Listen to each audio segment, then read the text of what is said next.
السلام علیکم ورحمۃ اللہ وبرکاتہ۔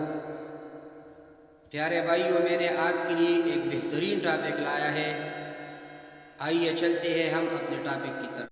الحمدللہ وکفی وسلام علی عبادہ الذین اصطفی، اما بعد فاعوذ باللہ من الشیطان الرجیم، بسم اللہ الرحمن الرحیم۔ السلام علیکم ورحمۃ اللہ وبرکاتہ۔ ہمارے آج کی موضوع ہے حضرت ابو عبیدہ ابن جراح رضی اللہ تعالی عنہ کی حالات زندگی۔ پیارے بھائیوں، ابو عبیدہ ابن الجراح، جنہیں دربار رسالت سے امین الامت کا خطاب ملا، قبیلہ فہر سے متعلق تھی جو قریش کی ایک شاخ تھی۔ اصل نام عامر ابن عبداللہ تھا۔ ہجرت مدینہ کے وقت عمر 40 سال تھی۔ بالکل ابتدائی زمانے میں مشرف با اسلام ہوئی۔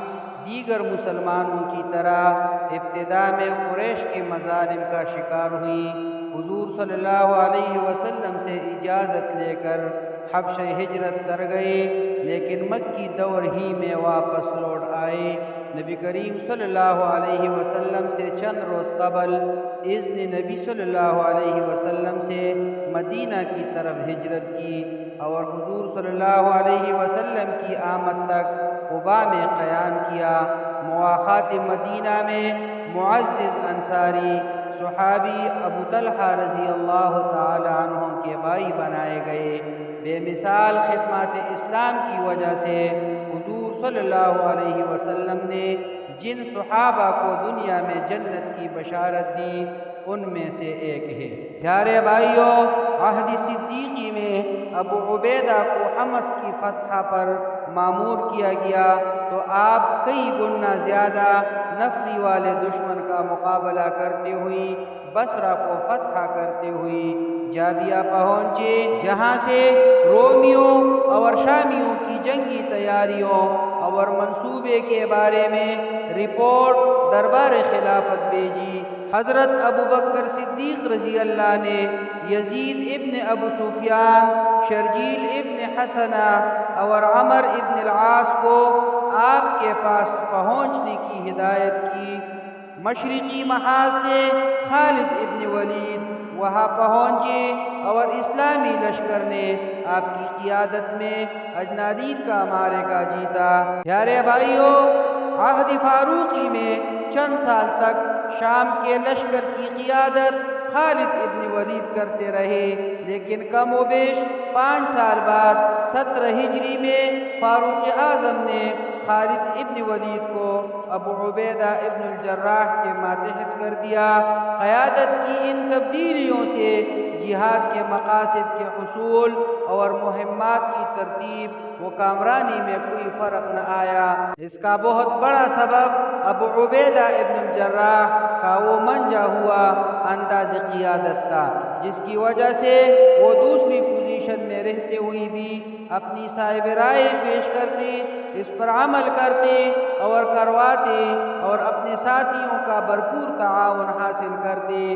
خالد ابن ولید بھی ان کی شخصیت اور صلاحیتوں کے مداح تھے اور آپ کی پرکشش شخصیت اور سادہ اور پروقار زندگی ایک طرف رومیوں کی سفیر کو اسلام کی حقانیت کا قائل کرنے والی تھی، تو دوسری طرف سرفروشان اسلام کو عزم جہاد دینے والی۔ پیارے بھائیوں، ابو عبیدہ ابن الجراح جنگ یرموک کے فاتح ہیں، جس نے ہرقل شاہ روم کو شام چھوڑنے پر مجبور کیا۔